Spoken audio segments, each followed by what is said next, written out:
জামায়াতে ইসলামী আয়োজিত আজকের এই মহাসমুদ্রে মাননীয় সভাপতি, যিনি ইতিমধ্যেই মানবিক নেতা হিসেবে খ্যাতি পেয়েছেন, শুধু তাই না, যে সময় স্বৈরাচারী শাসক জামায়াতে ইসলামের নেতাদেরকে অন্যায়ভাবে জুডিশিয়াল কিলিং করে একের পর এক হত্যা করছিল, সেই সময় এই সিংহ পুরুষ অকুতভয় নিয়ে তিনি জামায়াতে ইসলামের হাল ধরে সারা বাংলাদেশে জামায়াতে ইসলামকে সুসংগঠিত করেছেন।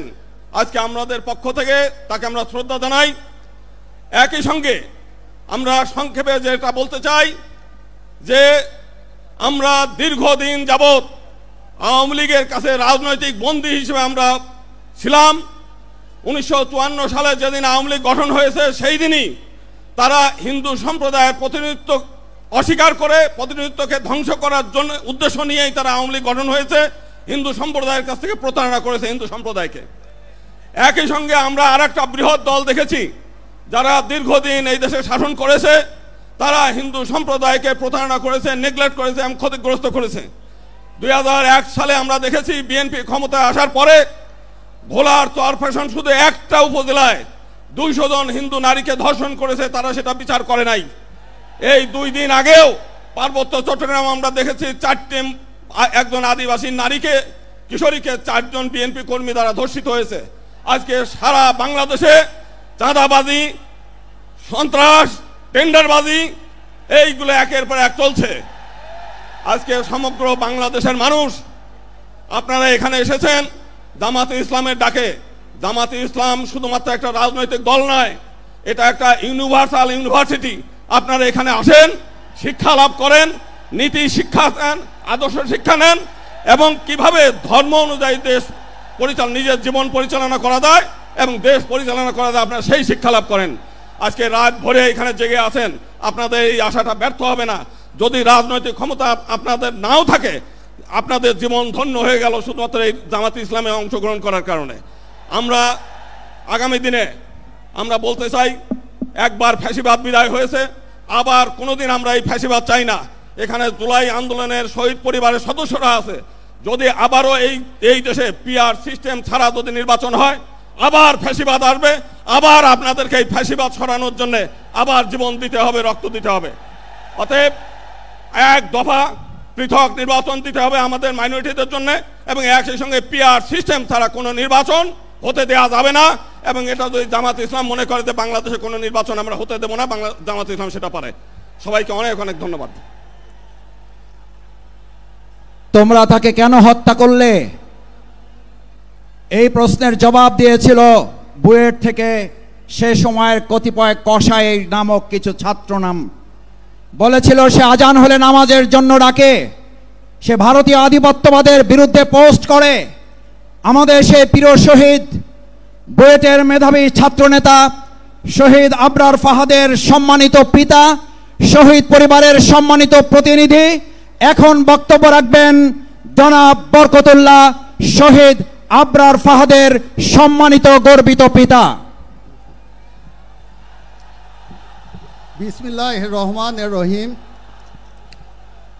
বাংলাদেশ জামায়াত ইসলাম কর্তৃক আয়োজিত জাতীয় সমাবেশে সম্মানিত সভাপতি ডাক্তার শফিকুর রহমান, আমির জামাত ইসলাম, বাংলাদেশ জামাত ইসলাম, উপস্থিত আছেন জাতীয় নেতৃবৃন্দ, জামাত ইসলামের কেন্দ্রীয় নেতৃবৃন্দ, উপস্থিত আছেন বাংলাদেশ বিভিন্ন জেলা উপজেলা থেকে আগত উলামায়ে কিরামগণ, সাংবাদিক ভাইরা, আসসালামু আলাইকুম।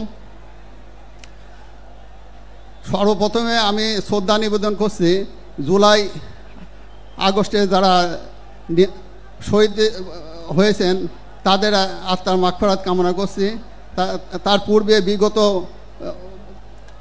15 বছরে যে সমস্ত ফ্যাসিবাদ সরকারের আন্দোলনে নিহত হয়েছে তাদের আত্মার মাগফিরাত কামনা করছি। তারপর যারা আহত হয়েছেন তাদের সুস্থতা কামনা করছি। আমার ছেলে আবরার ফাহাদ, তার কি দোষ ছিল? তার দোষ ছিল হচ্ছে এই দেশের সরকার যে কিছু মানে যেগুলি বৈষম্য বিরোধী কিছু চুক্তি করেছিল ভারতের সঙ্গে, সেইটাই আমার ছেলে হচ্ছে সেটা ফেসবুকে স্ট্যাটাস দিতেছিল।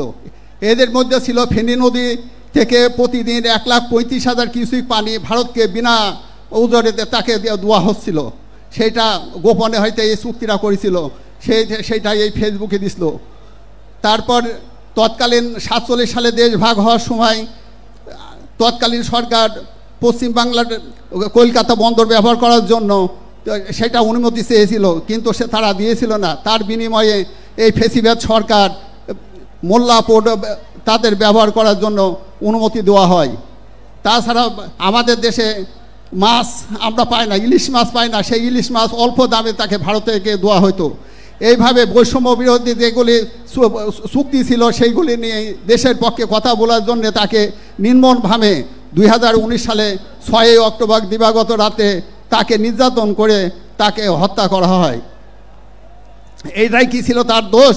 দেশের পক্ষে একজন কথা বললে তাকে হত্যা করতে হবে, এবং তাকে হলে এভাবে হত্যা করে তাকে বিভিন্ন অজুহাতে তাকে বিভিন্ন অপবাদ দেওয়া হয়।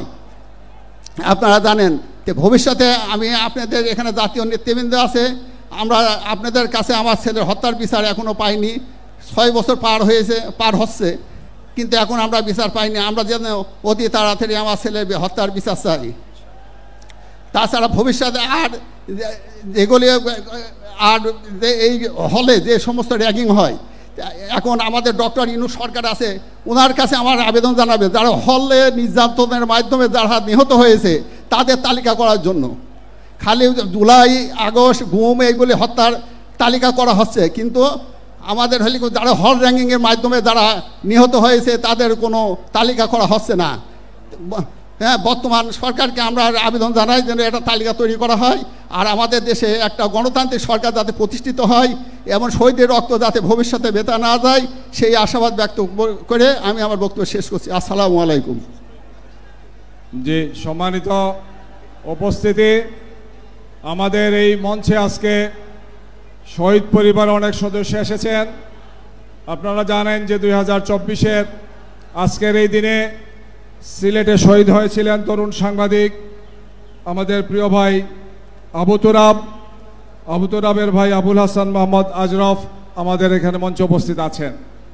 এ পর্যায়ে আমি চট্টগ্রামে 16 জুলাই 2024-এ শহীদ হয়েছিলেন আমাদের ছোট ভাই শহীদ ফয়সাল আহমদ শান্ত, তার সম্মানিত পিতা এখানে আছেন জনাব জাকির হুসাইন সাহেব। আমি শহীদ শান্তের সম্মানিত পিতা জনাব জাকির হুসাইনকে মঞ্চে এসে তার মূল্যবান বক্তব্য রাখার জন্য অনুরোধ করছি। জনাব জাকির হুসাইন।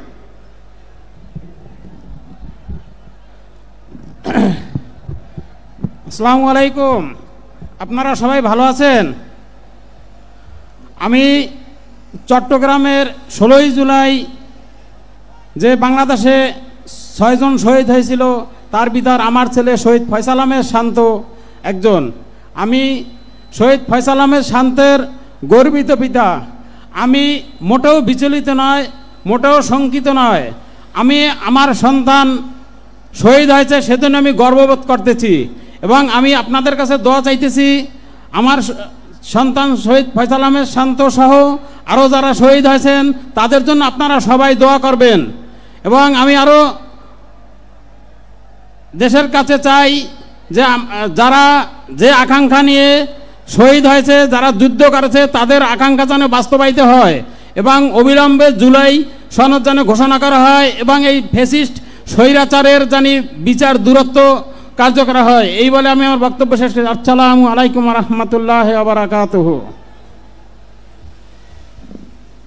সংগ্রামী বন্ধুগণ, আজকের এই বিশাল জনসমাবেশ আপনারা লক্ষ্য করছেন প্রচণ্ড রৌদ্রের কারণে আমাদের অনেক ভাই অসুস্থ হয়ে পড়েছেন। পরামর্শ দেওয়া হয়েছে ডাক্তারদের পক্ষ থেকে একটু ফাঁকা ফাঁকা হয়ে বসার জন্য। মেহেরবানি করে আপনারা আয়োজন করে নেবেন। সংগ্রামী বন্ধুগণ, আজকের এই সমাবেশে এখন বক্তব্য রাখার জন্য আসবেন যার রক্ত যিনি পুলিশের সামনে বুক পেতে দিয়েছিলেন এবং পুলিশের গুলির আঘাতে যার বুক ছিন্ন ভিন্ন হয়ে গিয়েছিল, রংপুর বেগম রোকেয়া বিশ্ববিদ্যালয়ের মেধাবী